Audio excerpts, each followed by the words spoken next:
एक तरफ अमेरिका में इंडियन एक्सपोर्ट्स पर 50% टैरिफ्स, प्रेसिडेंट डोनाल्ड ट्रंप का सख्त रुख, और दूसरी तरफ मस्कट में एक ऐतिहासिक पल। प्राइम मिनिस्टर नरेंद्र मोदी और सुल्तान हैथम बिन तारिक की मौजूदगी में साइन हुआ इंडिया ओमान सीपीए, एक game changing free trade agreement. ये डील सिर्फ ट्रेड नहीं बल्कि इंडिया की ग्लोबल स्ट्रैटेजी का बड़ा संकेत है। गल्फ, अफ्रीका और सेंट्रल एशिया के लिए ओमान एक स्ट्रैटेजिक गेटवे। इस वीडियो में समझेंगे कैसे ये सीपीए इंडियन एक्सपोर्टर्स और एमएसएमईज को बूस्ट करेगा और बदलते ग्लोबल इकोनॉमिक ऑर्डर में वॉशिंगटन को क्या मैसेज देता है।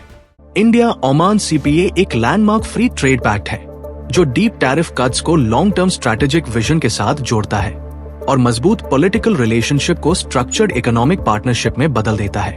ये deal two way trade, investment और कनेक्टिविटी को बूस्ट करने के लिए डिजाइन है, खासकर जब ग्लोबल प्रोटेक्शनिज्म और वेस्टर्न ट्रेड कर्व्स बढ़ रहे हैं। सीपीए को मस्कट में प्राइम मिनिस्टर नरेंद्र मोदी की स्टेट विजिट के दौरान साइन किया गया, ओमान के लीडरशिप की मौजूदगी में, जो इसे एक हाई प्रायोरिटी स्ट्रैटेजिक पैक्ट बनाता है। ये ओमान का पहला बायलैटरल फ्री ट्रेड एग्रीमेंट है पिछले 2 दशकों में और साथ ही 70 साल की डिप्लोमेटिक टाइज को सेलिब्रेट करता है। ओमान ने इंडिया को लगभग 98% टैरिफ लाइंस पर जीरो ड्यूटी एक्सेस दिया है, जो लगभग 99.4% इंडियन एक्सपोर्ट्स को कवर करता है। वहीं इंडिया ने लगभग 78% टैरिफ लाइंस लिबरलाइज की है, जिससे ट्रेड, इन्वेस्टमेंट और प्राइवेट सेक्टर पार्टनरशिप्स के लिए स्टेबल फ्रेमवर्क बनता है। इमीडिएट और फेस्ड टैरिफ एलिमिनेशन से लेबर इंटेंसिव सेक्टर्स जैसे टेक्सटाइल्स, अपैरल, जेम्स और jewellery, leather, footwear, engineering goods, pharmaceuticals, medical devices, automobiles और एग्री प्रोडक्ट्स को बेनिफिट मिलेगा। सीपीए सर्विसेज और इन्वेस्टमेंट फ्लोस को भी ओपन करता है। Logistics, eighty, health care, finance और प्रोफेशनल सर्विसेज में इंडियन और ओमानी फर्म्स आसानी से कोलैबोरेट कर सकेंगे और प्रोफेशनल्स को मूव करने में कम बैरियर्स होंगे। जियोपॉलिटिकली इंडिया का ये दूसरा मेजर सीपीए है गल्फ में, यूएई के बाद, और न्यू दिल्ली की वेस्ट एशिया स्ट्रैटेजी को स्ट्रेंथन करता है, वेस्टर्न मार्केट्स पर ओवर डिपेंडेंस को रिड्यूस करता है।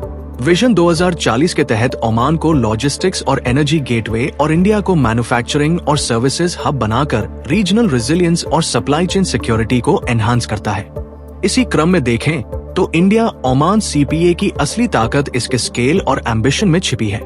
ये अग्रीमेंट केवल टैरिफ रिडक्शन तक सीमित नहीं रहता, बल्कि ट्रेड, सर्विसेज और इन्वेस्टमेंट रिलेशंस को एक नए स्ट्रक्चर में ढाल देता है, जहां पॉलिटिकल सपोर्ट और इकोनॉमिक लॉजिक एक साथ काम करते हैं। इंडियन एक्सपोर्टर्स को लगभग फुल ड्यूटी फ्री एक्सेस देकर और इंडिया को कैलिब्रेटेड ओपनिंग की सुविधा देकर ये पैक्ट बैलेंस और फ्लेक्सिबिलिटी दोनों बनाए रखता है।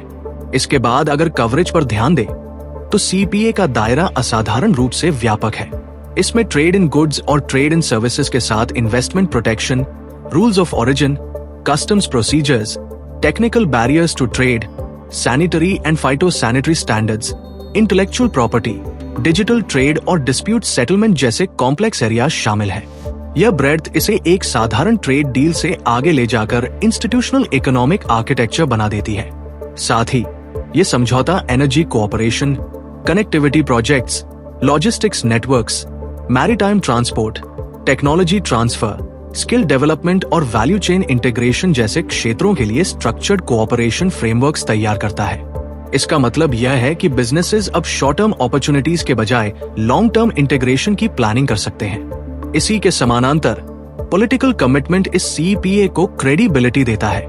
प्राइम मिनिस्टर नरेंद्र मोदी की मस्कट विजिट के दौरान सुल्तान हैथम बिन तारिक की मौजूदगी में साइन हुआ ये पैक्ट दोनों सरकारों द्वारा blueprint for a shared future के रूप में पेश किया गया है। ऑफिशियल कम्युनिकेशंस में इसे ओमान की विजन 2040 और इंडिया की एक्सपोर्ट, इन्वेस्टमेंट और job creation focus trade strategy से सीधे जोड़ा गया है। आगे बढ़ते हुए ओमान की टैरिफ कमिटमेंट्स इस एग्रीमेंट को कमर्शियली अट्रैक्टिव बनाती है। लगभग 98% टैरिफ लाइंस पर कस्टम्स ड्यूटीज हटाने का फैसला इंडिया के एक्सपोर्ट्स को near universal duty free access देता है।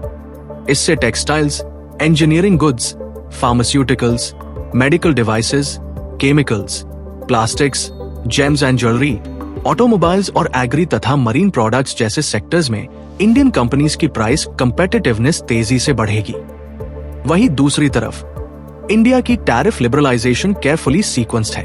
करीब 78% टैरिफ लाइंस पर कंसेशंस देने के बावजूद इंपोर्ट्स फ्रॉम ओमान के लगभग 95% वैल्यू को कवर करते हुए भी इंडिया ने सेंसिटिव डोमेस्टिक सेक्टर्स को प्रोटेक्ट करने के लिए एक्सक्लूजन लिस्ट्स और टैरिफ रेट कोटास का इस्तेमाल किया है कि agricultural products, dairy items, select food categories, gold और सिल्वर बुलियन, कुछ लेबर इंटेंसिव गुड्स और स्पेसिफिक मेटल स्क्रैप्स को डेलिबरेटली शील्ड किया गया है।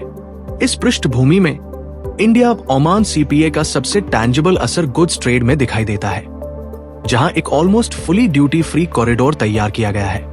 इसका सीधा नतीजा यह है कि इंडियन एक्सपोर्टर्स को ओमान के मार्केट में कॉस्ट एडवांटेज मिलता है, जबकि इंडिया अपने डोमेस्टिक मार्केट को कैलिब्रेटेड तरीके से ओपन करता है ताकि एडजस्टमेंट स्मूथ रहे।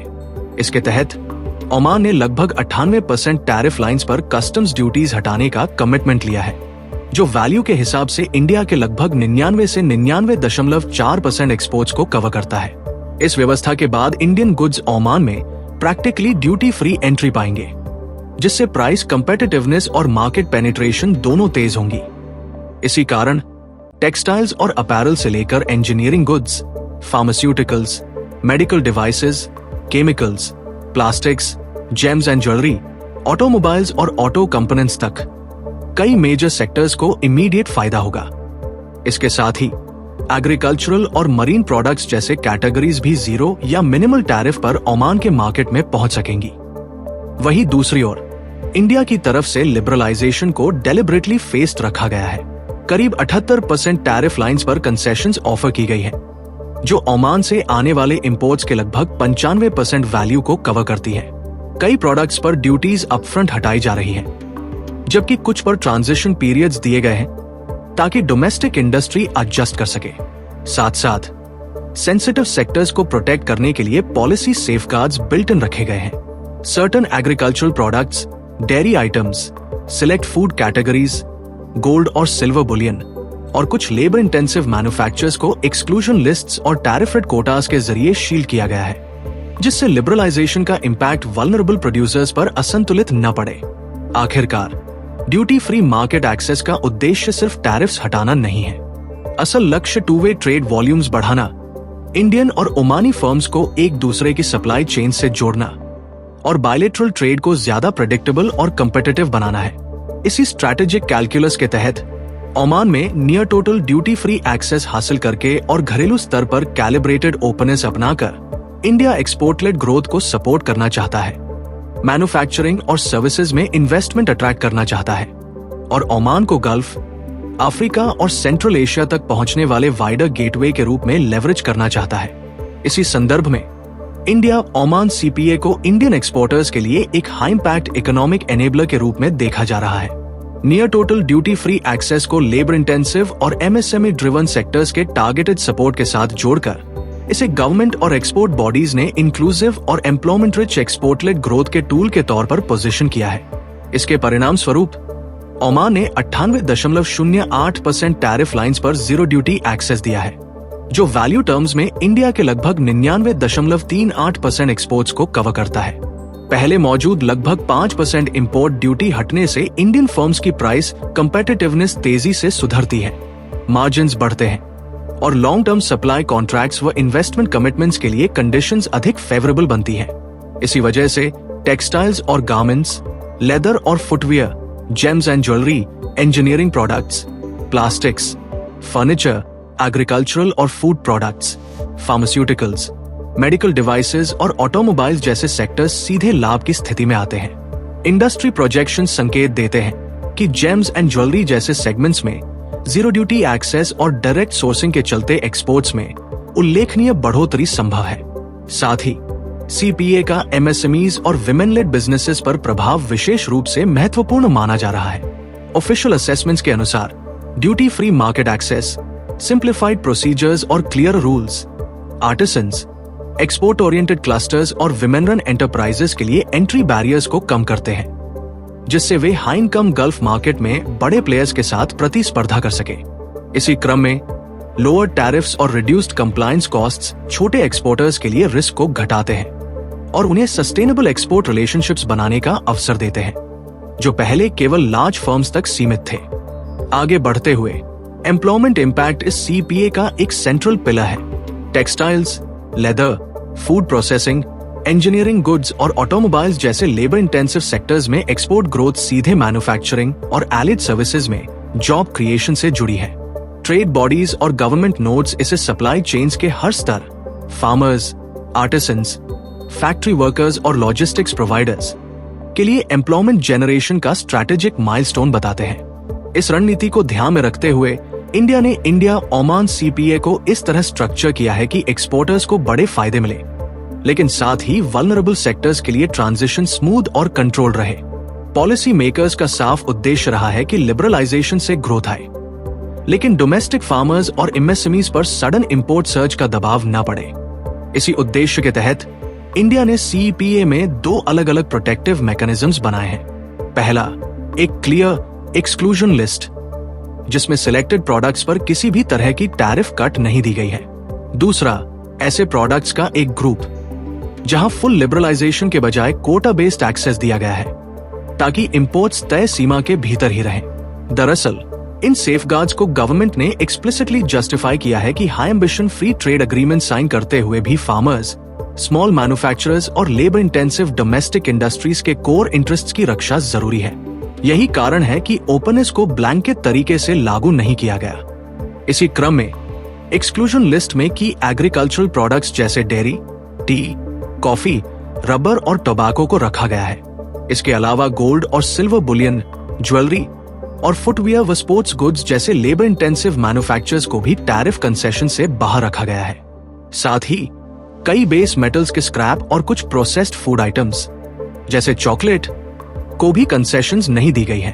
वही डेट्स, मार्बल और सर्टेन पेट्रोकेमिकल्स जैसे प्रोडक्ट्स को टैरिफ रेट कोटास के तहत रखा गया है, जहां लिमिटेड वॉल्यूम्स पर ही लोअर ड्यूटीज लागू होंगी। इसके विपरीत नॉन सेंसिटिव आइटम्स के लिए टैरिफ रिडक्शंस को डेलिबरेटली फ्रंट लोडेड रखा गया है। ओमान ने अधिकांश इंडियन एक्सपोर्ट्स पर ड्यूटीज लगभग इमीडिएटली हटाने का फैसला किया है और इंडिया ने भी कई ओमानी प्रोडक्ट्स पर शुरुआती चरण में ही टैरिफ्स कम किए हैं। इसका परिणाम यह है कि textiles, engineering goods, pharmaceuticals, medical devices, automobiles और एग्री प्रोडक्ट्स जैसे सेक्टर्स को एक्सपोर्ट गेन्स के लिए लंबे ट्रांजिशन पीरियड्स का इंतजार नहीं करना पड़ेगा।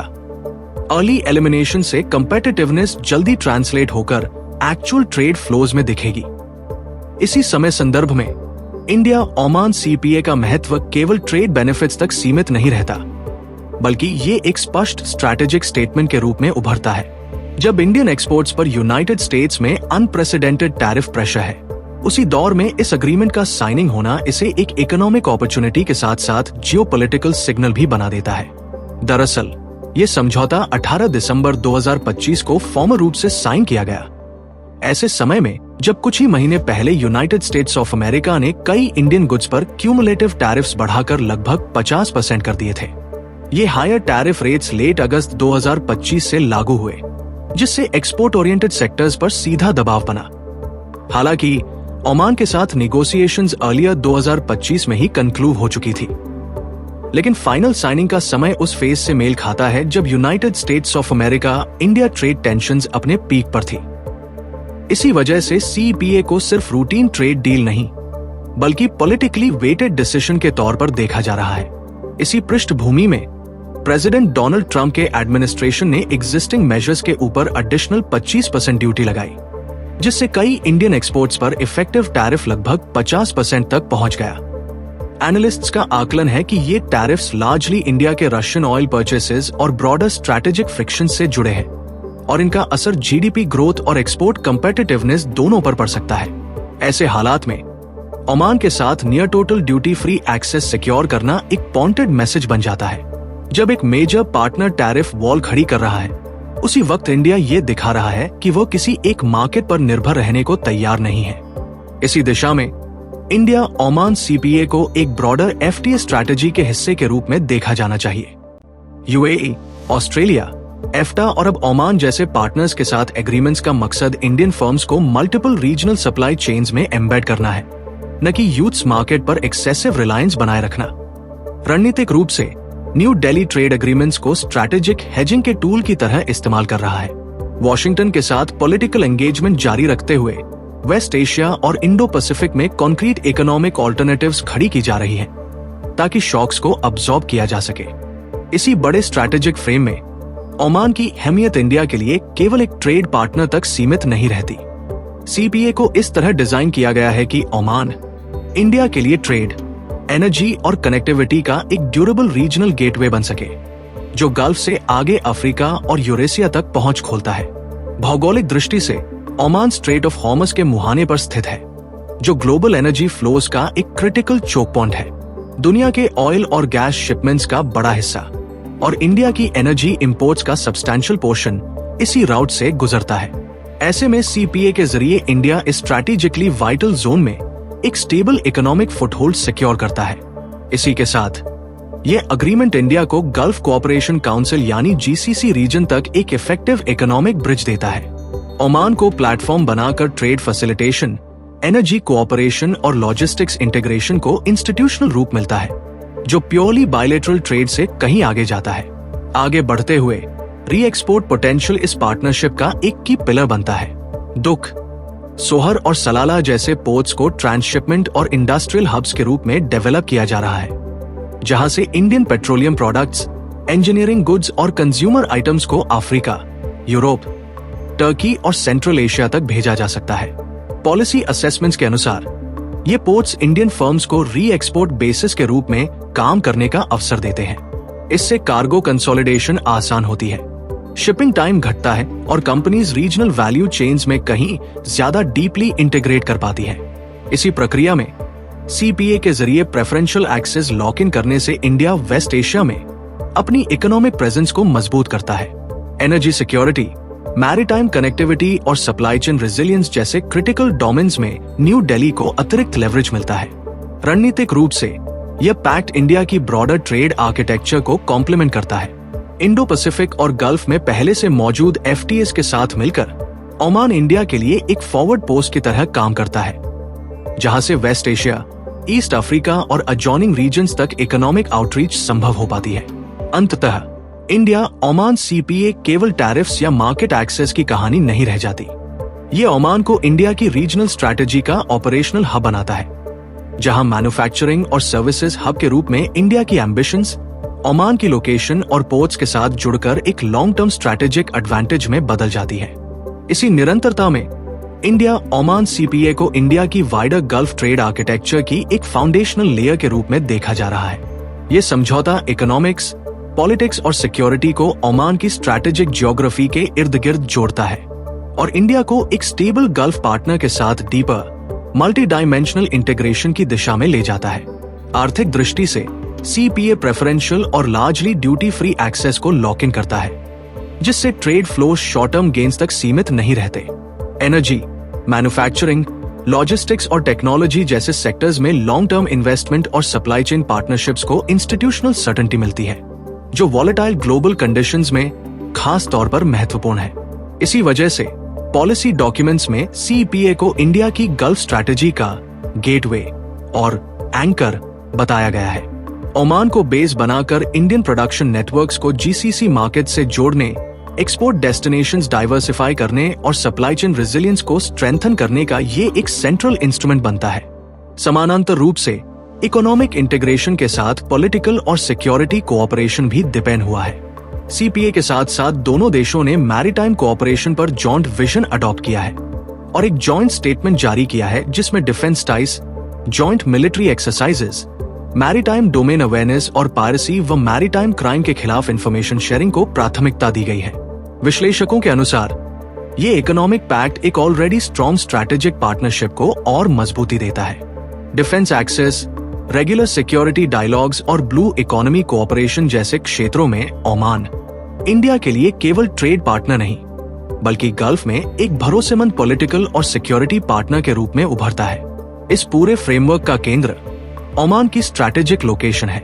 दुख, सोहर और सलाला जैसे पोर्ट्स, जो स्ट्रेट ऑफ हॉर्मस के पास स्थित है, लॉजिस्टिक्स और इंडस्ट्रियल हब्स के रूप में डेवलप किए जा रहे हैं, जहां से Indian firms wider gulf, Africa, Europe और सेंट्रल एशिया तक री एक्सपोर्ट कर सकते हैं। इसी इंटीग्रेशन के माध्यम से इंडिया इस जियोग्राफी का उपयोग इकोनॉमिक इन्फ्लुएंस प्रोजेक्ट करने क्रिटिकल एनर्जी राउट सिक्योर करने और वेस्ट एशिया की मैरिटाइम और ट्रेड कॉरिडोर्स में अपनी प्रेजेंस डिपेंड करने के लिए करता है।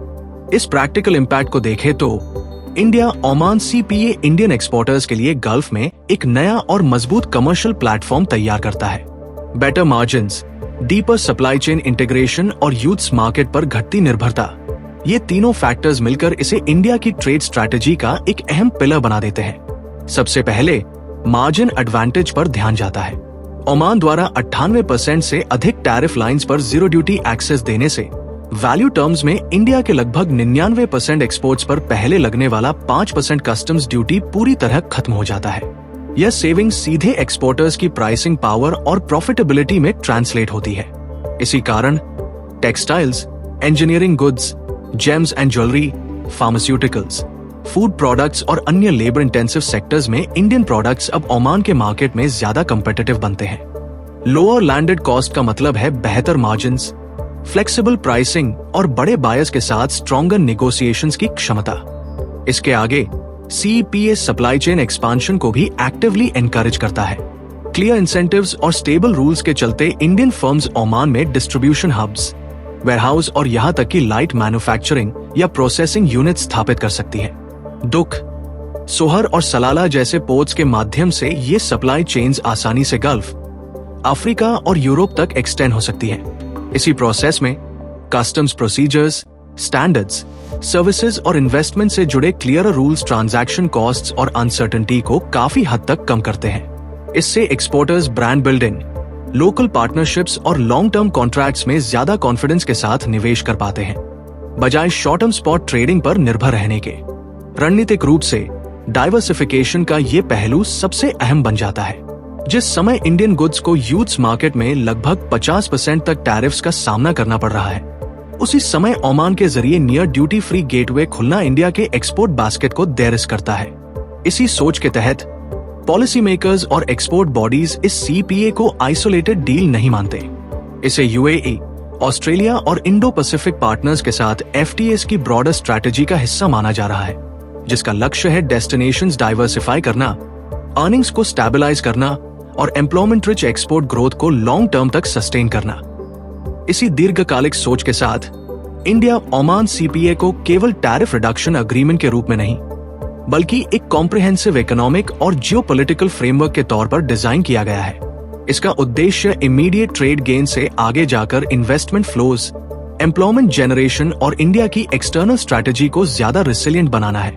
इस फ्रेमवर्क का पहला असर इन्वेस्टमेंट को स्टिमुलेट करने में दिखाई देता है। नियर ड्यूटी फ्री एक्सेस की गारंटी और सर्विसेज व इन्वेस्टमेंट पर क्लियर, प्रेडिक्टेबल रूल्स इंडियन और ओमानी फर्म्स को manufacturing, energy, logistics, health care, eighty और अन्य सर्विसेज सेक्टर्स में कैपिटल कमिट करने के लिए प्रोत्साहित करते हैं। इसी क्रम में एम्प्लॉयमेंट इम्पैक्ट एक सेंट्रल आउटकम बनता है। Textiles, leather, food processing, engineering goods, automobiles और मेडटेक जैसे सेक्टर्स लेबर इंटेंसिव है, इसलिए एक्सपोर्ट्स में वृद्धि और जॉइंट वेंचर्स का विस्तार सीधे इंडियन सप्लाई चेन्स में लार्ज स्केल जॉब क्रिएशन से जुड़ता है। रणनीतिक स्तर पर यह सीपीए एक पॉलिसी टेम्पलेट के रूप में उभरता है। यूथ्स द्वारा कई इंडियन एक्सपोर्ट्स पर लगभग 50% तक टैरिफ्स लगाने के कुछ ही महीनों बाद इस अग्रीमेंट का साइनिंग ये दिखाता है कि इंडिया एक्सटर्नल प्रेशर का जवाब कंसेशन से नहीं, बल्कि एफटीएस और रीजनल इकोनॉमिक आउटरीच से देना चाहता है। इसी सोच को आगे बढ़ाते हुए पॉलिसी मेकर्स ऐसे एग्रीमेंट्स को टैरिफ शॉक्स ब्लंट करने, इंडिया को मल्टीपल रीजनल वैल्यू चेन्स में एम्बेड करने और किसी एक मेजर पावर पर इकोनॉमिक वल्नरेबिलिटी कम करने के टूल्स के रूप में डिस्क्राइब कर रहे हैं। भविष्य की ओर देखते हुए जॉइंट स्टेटमेंट्स में इंडिया ओमान सीपीए को blueprint for a shared future कहा गया है। ये ओमान की विजन 2040 और इंडिया के एक्सपोर्ट लेड ग्रोथ ऑब्जेक्टिव्स को green energy, digital technologies, maritime connectivity और इनोवेशन जैसे क्षेत्रों में अलाइन करता है। इसी उद्देश्य से अग्रीमेंट के भीतर रेगुलर डायलॉग्स, रिव्यू मैकेनिज्म्स और sector specific cooperation platforms institutionalise किए गए हैं, ताकि पार्टनरशिप नई टेक्नोलॉजीज, सप्लाई चेन रीअलाइनमेंट्स और इवॉल्विंग रीजनल सिक्योरिटी डायनामिक्स के साथ अडैप्ट कर सके। संतुलन के लिहाज से सीपीए आत्मनिर्भर स्टाइल, सेल्फ रिलायंस और आउटवर्ड लुकिंग ट्रेड एक्सपांशन को साथ साथ आगे बढ़ाता है। सेंसिटिव डोमेस्टिक सेक्टर्स को एक्सक्लूजन्स और टैरिफ रेट कोटास से प्रोटेक्ट करते हुए ये इंडिया के लिए एक मजबूत गल्फ गेटवे खोलता है। इंडिया ओमान सीपीए एक ब्रॉडर डाइवर्सिफिकेशन स्ट्रैटेजी में फिट बैठता है, जहां यूएई, ओमान, ऑस्ट्रेलिया, एफ्टा और अन्य पार्टनर्स के साथ सीईपीएज और एफटीएस के जरिए इंडिया एक्सपोर्ट डेस्टिनेशंस ब्रॉडन करता है, एनर्जी राउट सिक्योर करता है और वेस्टर्न मार्केट्स पर स्ट्रक्चरल डिपेंडेंस को लॉन्ग टर्म में कम करता है।